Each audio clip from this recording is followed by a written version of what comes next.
otra manera de seguir en la trinchera con un beso por fusil. El Solar, un podcast de LT Radio.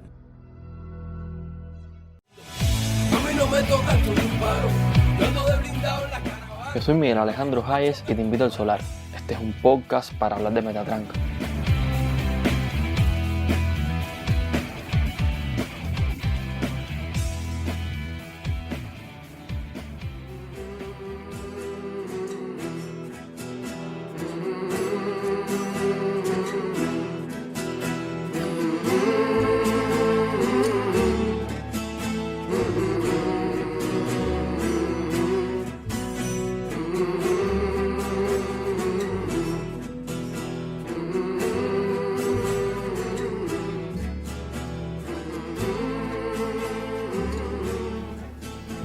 Buenas a todos los que nos están escuchando aquí en el Solar una vez más.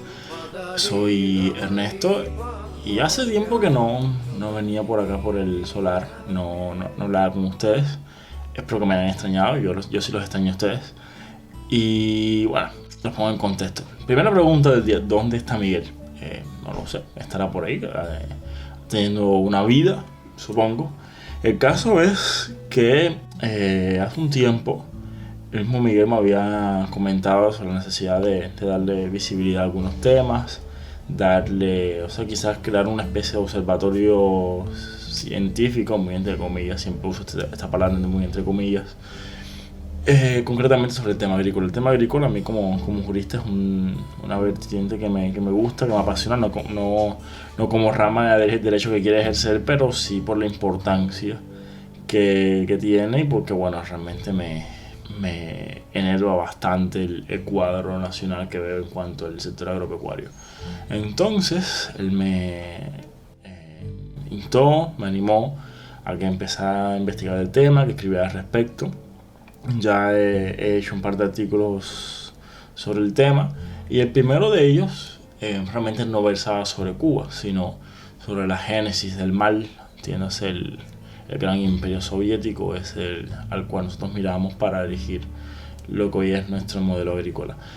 El artículo que escribí fueron unas 500 tantas palabras, algo muy corto, muy breve. Realmente escribir todo lo que llevaría, hacer un artículo digno de merecer ser una crónica del agro soviético, realmente no sería un artículo, sería ameritaría ser toda una enciclopedia. Pero decidí que bueno, una forma de salir un poco más del paso y ampliar un poquito más sobre lo que escribí sería bueno por esta vía. Y bueno, ya de paso, que conste que hoy no vengo a hablar de Rusia, vengo a hablar de la Unión Soviética, que es algo absolutamente diferente.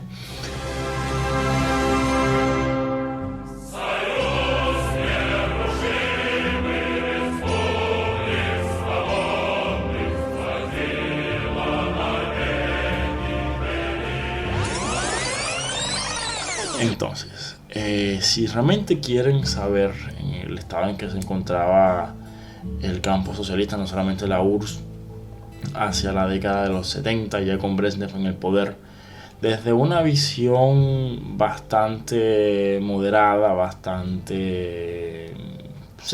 realmente esa es la palabra moderada, con unas críticas muy constructivas realmente, sobre todo a raíz de las conclusiones a las que llega. Les recomiendo que consulten a Jan Marszowski, Crisis de la Planificación Socialista, así se llama el libro. Y también leí otro trabajo, artículo, tesis, no es un artículo, más bien es una tesis, un diplomado, algo por el estilo, de un señor llamado Julio Parra, al cual desconozco por completo.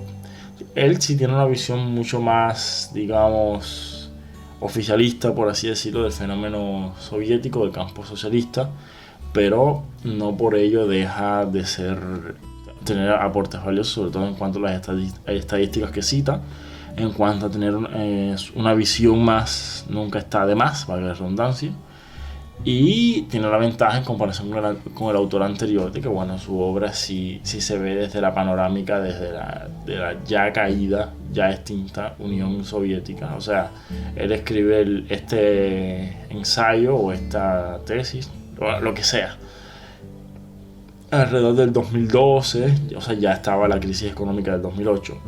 Y bueno, realmente tiene una visión un tanto más panorámica por cuanto sí llegó a ver en su obra, sí llegó a narrar la caída del campo socialista.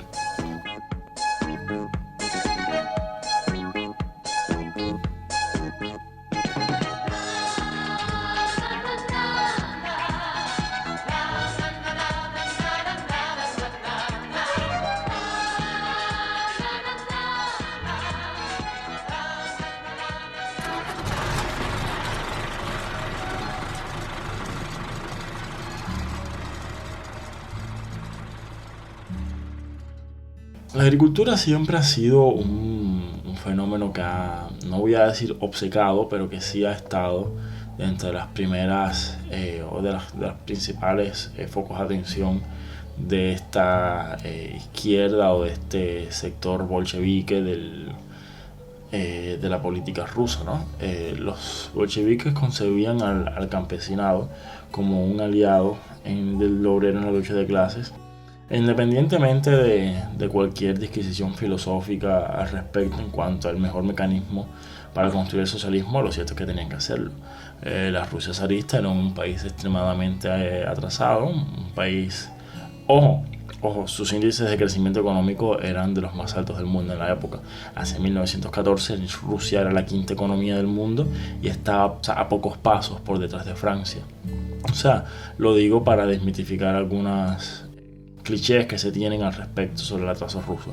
Si era un país extremadamente atrasado, estaba mal, pero iba bien, muy bien. Realmente con el reinado de Nicolás II se había adelantado mucho en lo que fue el proceso de industrialización, pero bueno, no digrego más. Campesinado, tienes un país extremadamente atrasado, un país extremadamente agrario, quieres construir el primer estado socialista del mundo, primer estado proletario del mundo. Obviamente que tienes que contar con la población campesina, la cual era más del 90% de una población total de 178 millones de personas. Entonces Lenin, cuando llega, finalmente se establece el poderío bolchevique y en el contexto de la nueva política económica, tiene una actitud mucho más moderada en comparación con lo que vendría después. Más bien el agro soviético funcionaba con dinámicas de libre mercado, con un campesinado pequeño y mediano, y también muy diferenciado en cuanto a lo que era el campesinado rico, los llamados kulaks, y el campesino sí mucho más pobre. El tema de la repartición justa de la tierra, o sea, el quitarlo de las manos de los aristócratas rusos, distribuirlos a los campesinos en parcelas medianas y pequeñas, trae una contradicción intrínseca. ¿Por qué?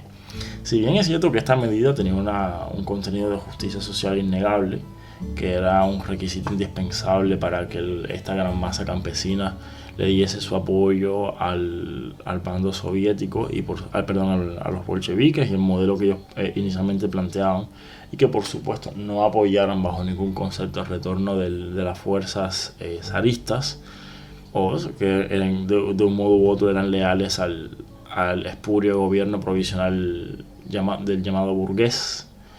Lo cierto es que esta proliferación de una parcela mediana o pequeña hasta cierto punto hunde la productividad del campo, por cuanto el campesino que subsiste sobre una parcela de 2-4 caballerías, con una familia normalmente numerosa, no suele poseer, por no decir que no posee nunca, los medios para comprar, digamos, abonos, maquinaria, o sea, para innovar en el ámbito de la agricultura y hacer el agro mucho más productivo.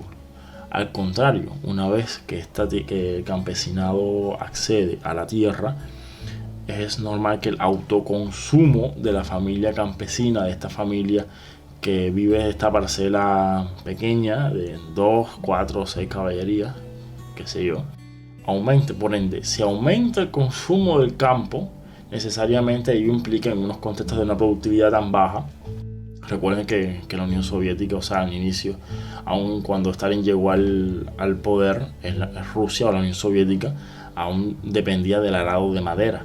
O sea, tengan en cuenta los niveles de baja productividad que tenía el agro ruso. Pero, diciendo esto, o sea, retomando la idea, si aumenta la producción o el autoconsumo del campesino, si ello equivale necesariamente a que menos alimentos se van a ser enviados a las ciudades, que menos se va a exportar, usted necesariamente está viendo, o este nuevo modelo se está erigiendo en una barrera, en un muro para este proceso necesariamente de industrialización que tendría que llevar el país para construir el primer estado socialista del mundo. Ergo, ¿cómo se resuelve esta contradicción?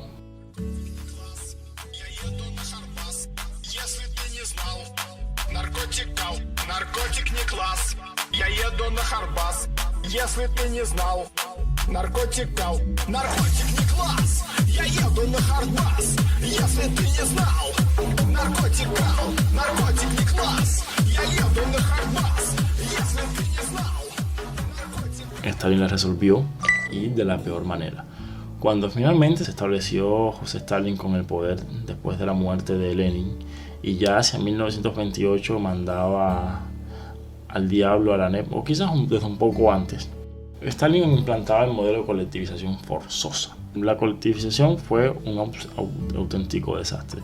Si quieren, no lean bibliografía técnica o histórica, por así decirlo, simplemente denle una ojeada a la obra de Padura, El hombre que amaba a los perros, y el autor, imagino yo que basándose en un trabajo investigativo muy serio. La verdad es que me lo demostró, honor a él. O sea, describe de una forma muy literaria, muy novelesca, pero no por ello menos cierta, la percepción que existía en ese momento del sector crítico de la izquierda, del sector no estalinista, sobre las políticas que se estaban implementando concretamente en el campo. Asimismo, este proceso de colectivización forzosa, que se dio también en el contexto de las detenciones étnicas en la Unión Soviética, costó, dentro de los cálculos más moderados, al menos un millón de vidas humanas. O sea, Stalin no era una persona que fuese muy dada a las disidencias. Los campesinos se resistían al proceso de colectivización. O sea, los campesinos veían a su condición de propietarios sobre la parcela que trabajaban como el epítome de una vida plena, el indicador máximo del éxito, el que ellos podían aspirar a tener en el plano terrenal. Y por supuesto, cuando viene el gobierno, otrora gobierno revolucionario, otrora aliado, a decirte que esas circunstancias van a cambiar, que ya tu tierra no va a ser tuya. Y cuando digo la tierra me refiero también a los medios de producción que se tengan, al ganado, a las cosechas. Como que es lógico, es normal que suponer que se cree cierta resistencia. Por ejemplo, los mismos campesinos solían matar al ganado antes de declararlo en el proceso de colectivización.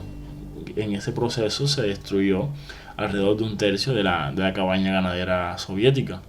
La producción cayó en torno a un 13% y el consumo alimenticio en el campo en un 23%. El Estado, mediante las requisiciones forzosas, con las compras a precios irrisorios, muy por debajo de lo que sería el precio de mercado, por así decirlo, sí logró, mal que bien, abastecer a las ciudades en determinado momento de una presión muy fuerte en cuanto a la balanza de pagos. Restringió inclusive más el consumo del agro, también de las ciudades, y logró inclusive exportar trigo en las décadas del 30, lo cual por supuesto era necesario para complementar el proceso de industrialización que estaba viviendo el país. No obstante, el costo humanitario fue fatal. De cara a ello, la ausencia de este sentido de pertenencia del campesino hacia la tierra que se le daban, ya no como propietario, sino él como trabajador, la tierra como propiedad de la nación, a la cual él debía trabajar en el contexto de una forma o de un sujeto económico colectivizado. tendieron a la baja productividad, amén de que en un principio las grandes granjas estatales que impulsó Stalin eran esencialmente monocultivadoras, monoproductivas. Entonces, básicamente se estaba volviendo a el mismo modelo que se tenía antes de la revolución, el modelo de las grandes propiedades, solo que en este caso eran inclusive más improductivos que los antiguos latifundios semifeudales. Solo que bueno, el señor feudal había cambiado, ya no era el aristócrata, era simplemente el nuevo Estado socialista encarnado en la persona del flamante primer secretario del partido.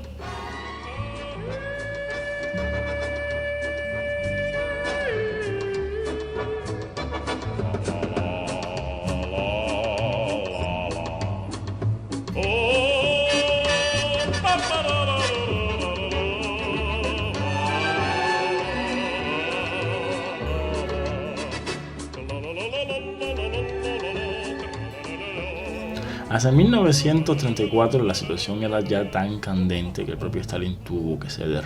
Y quiero hacer esta aclaración porque en ocasión de este artículo, respondiendo a un comentario, dije que bajo Stalin todas las formas de intercambio, digamos, liberados, capitalistas, lo que diríamos a la ligera, se habían suprimido. No.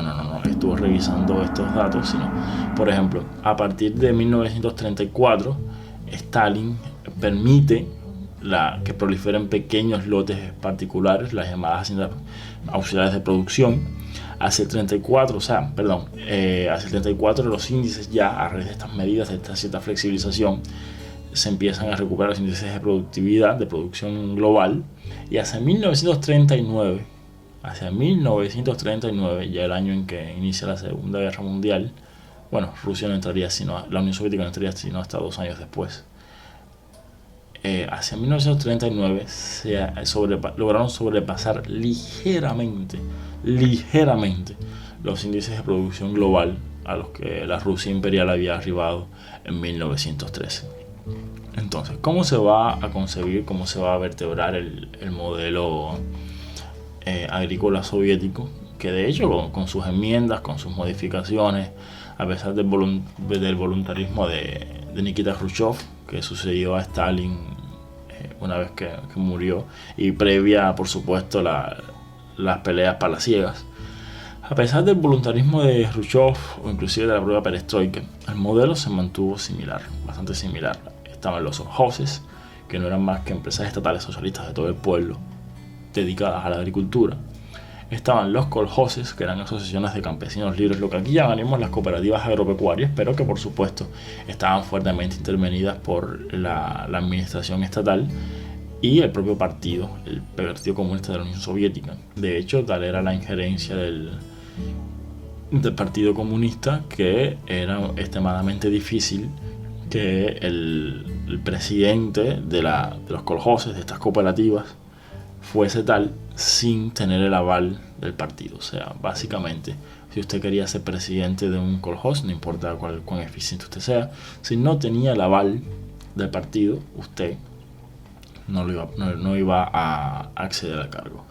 Los lotes personales o las haciendas auxiliares de producción, como se le ha llamado también por ahí, oscilaban o tenían una extensión que oscilaba entre el 0.25 a 0.50 hectáreas. Eran unas parcelas donde se podía tener, hasta en dependencia de la región, digamos hasta un máximo de 5 cabezas de res, tener una huerta hipotéticamente para el consumo familiar, pero que el énfasis, el empeño campesino en hacerla rentable les permitía no solamente lograr unos niveles de autoconsumo relativamente satisfactorios, sino que permitían vender los excedentes en el llamado mercado koljosiano. El mercado koljosiano era un mercado paralelo al estatal puramente dicho, donde los koljoses, esta forma de propiedad, podía comercializar sus productos basándose en las reglas del libre mercado, o sea, oferta y demanda. Por supuesto, esto hacía que los precios fuesen un tanto más altos, entonces 60% más alto de lo que se podía encontrar en el mercado estrictamente estatal, el intervenido. Por supuesto, el mercado estatal perdía mucho en cuanto al koljosiano, en cuanto a calidad y diversidad de lo ofrecido, Asimismo, había que tener en cuenta las ineficiencias del sistema de abastecimiento de ese entonces, lo que llamaríamos aquí el acopio soviético, ¿no?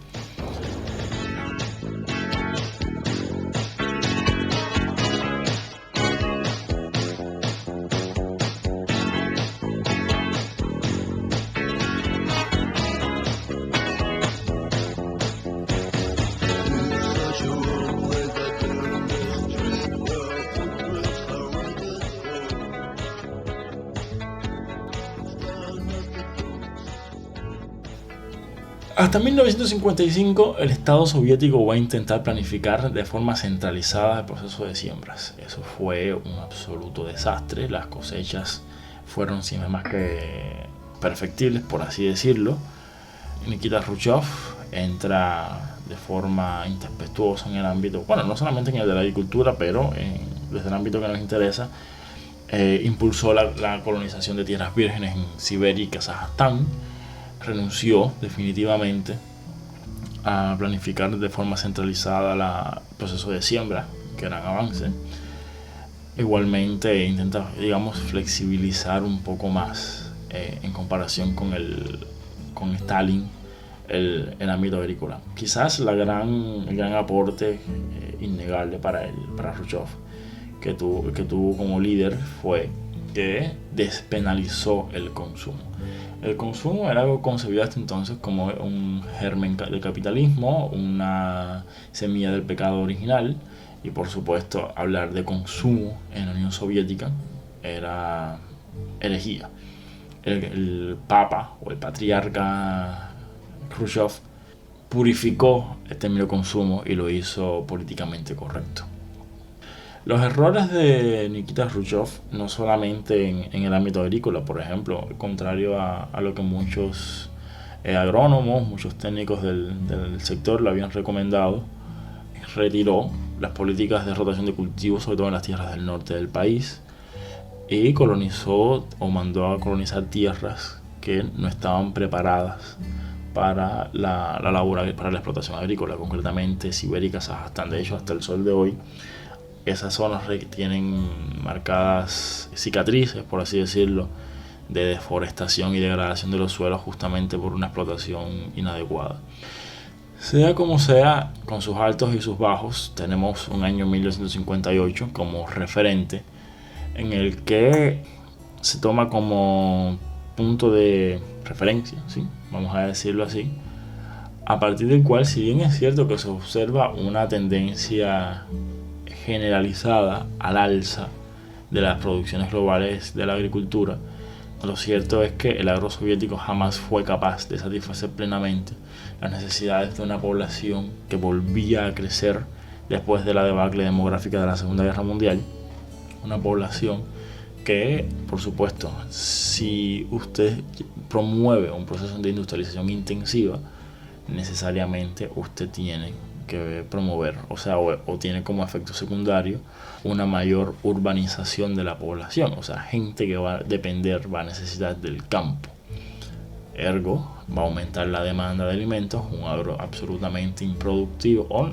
No seamos tan severos con ellos. La Unión Soviética logró alcanzar o siempre estuvo entre los principales productores globales de alimentos. Aún así, su dependencia de los mercados internacionales, concretamente Occidente, Estados Unidos, Canadá, se hicieron notables a partir de que el nivel de vida de la población empezó a aumentar, sobre todo en la década de los 60, los 70, primera mitad de la década de los 70, y el agro era incapaz de satisfacer o de seguir de forma satisfactoria este incremento de la demanda. La Unión Soviética, la poderosísima Unión Soviética, debió recurrentemente acudir a los mercados internacionales para evitar hambrunas. Eso así de sencillo.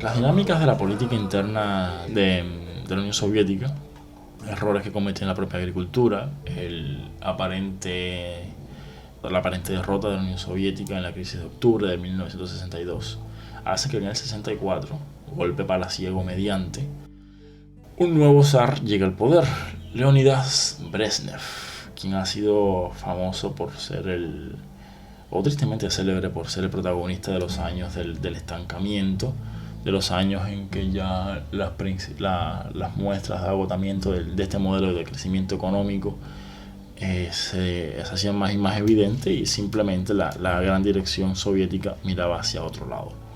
Le interesaba más a Brezhnev producir misiles como si fueran salchichas y conquistar el espacio que resolver los problemas cotidianos de las amas de casa, paradójicas del socialismo soviético. Brezhnev, no obstante, en sus primeros años no cometió tantos errores. O, de hecho, si valorásemos a Brezhnev desde la perspectiva de sus primeros años de gobierno, no tendríamos un criterio tan duro hacia él. Asimismo, en el ámbito de la agricultura, reintroduce la rotación de cultivos, aumenta las inversiones en el sector, baja la presión fiscal sobre los colhoses, y hay cierta relajación al respecto. Todo esto se da en el contexto de una política de descentralización relativa, por supuesto.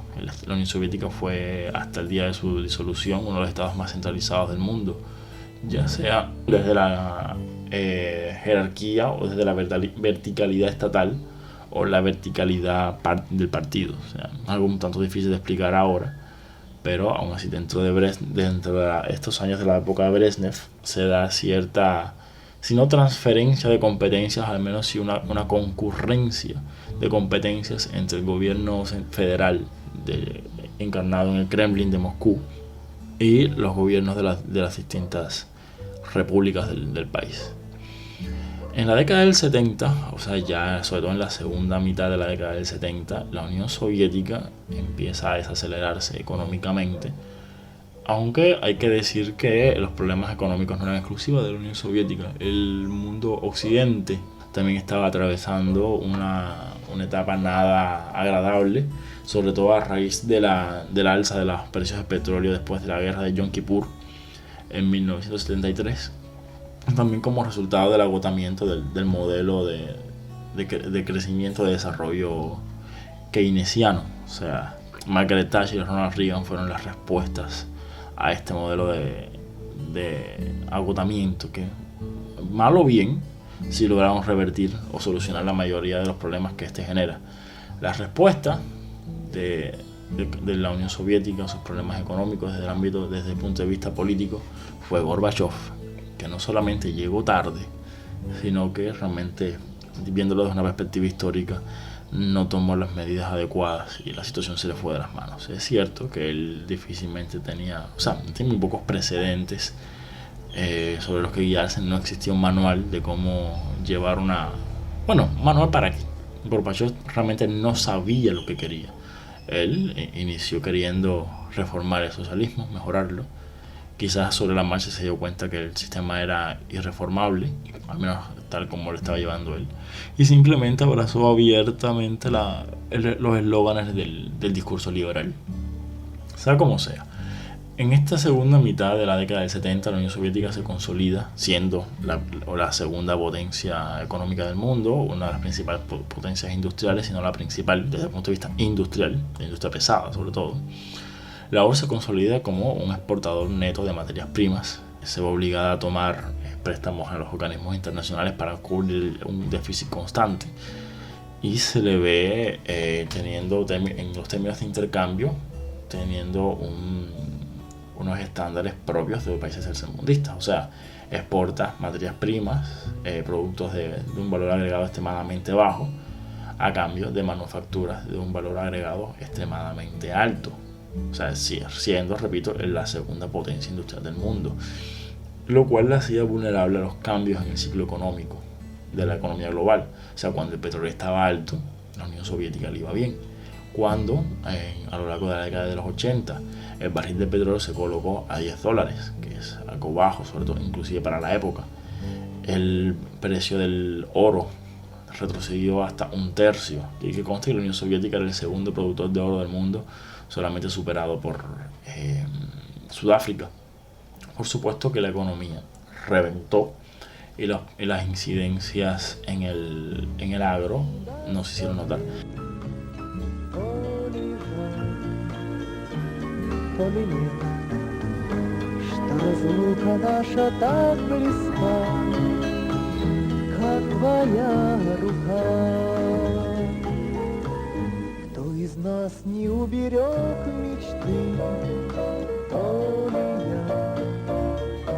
A medida que el modelo agrícola entraba más y más en estancamiento, entraba más y más en sus propias contradicciones lo llevaban a hundirse, el agro, los colhoses, los hoses, inclusive los agricultores, lo que aquí serían los agricultores pequeños, demandaban del Estado exactamente aquello que no le podía dar: más subsidios, más protección, capacitación, renovación de una maquinaria que realmente cada día se hacía más obsoleta.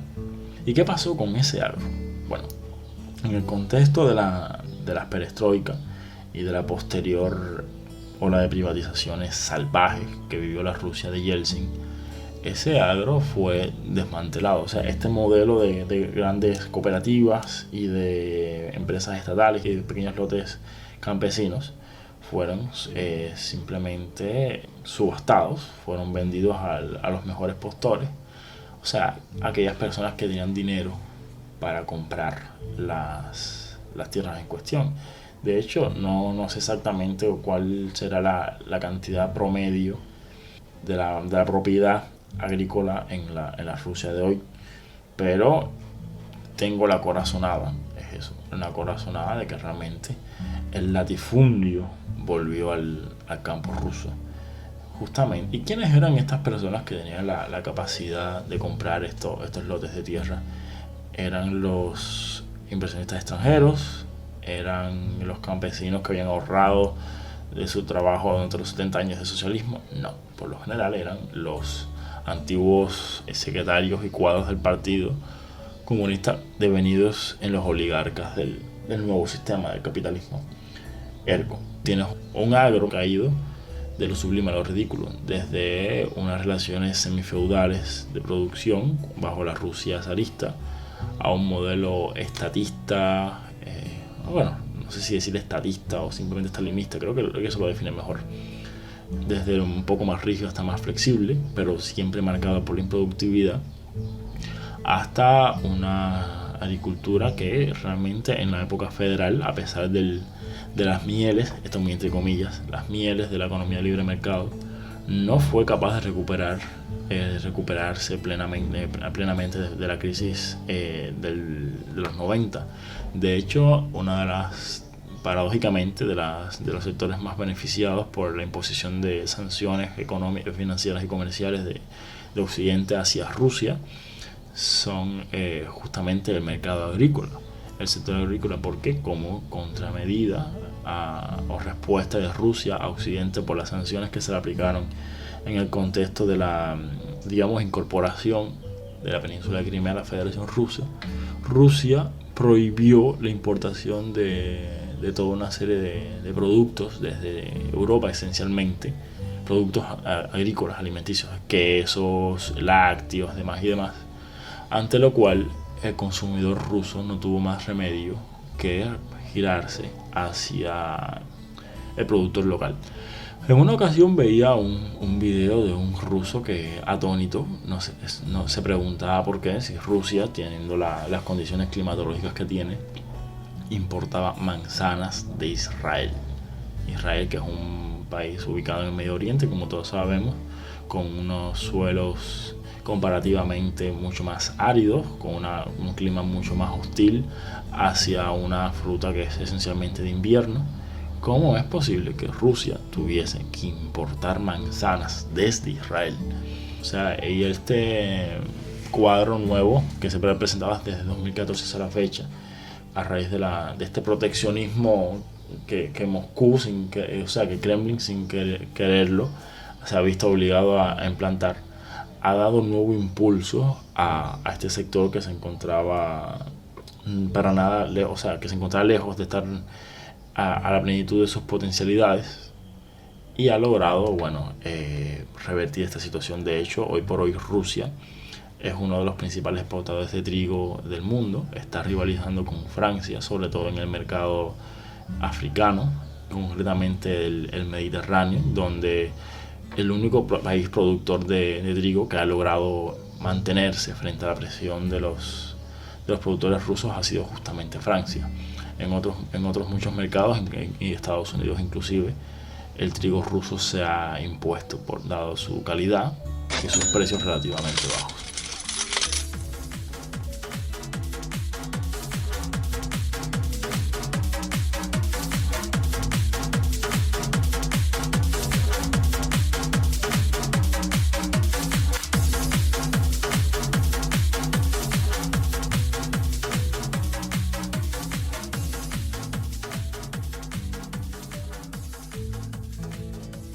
En fin, este como tal es el panorama que mostraba el agro soviético, y bueno, un poco más para acá también. Y es digamos, el espejo más inmediato en el que nosotros nos podemos mirar de cara a lo que esperar en el contexto nuestro, a menos que la providencia ilumine a las personas que están en posición de hacer algo distinto. No voy a hablar mucho más, ya voy por más de 34 minutos hablando, 50, así que basta ya por ahora. Espero que esto les haya agradado, que no se hayan dormido, y bueno, por acá es Ernesto y se les quiere, mi gente. Un abrazo.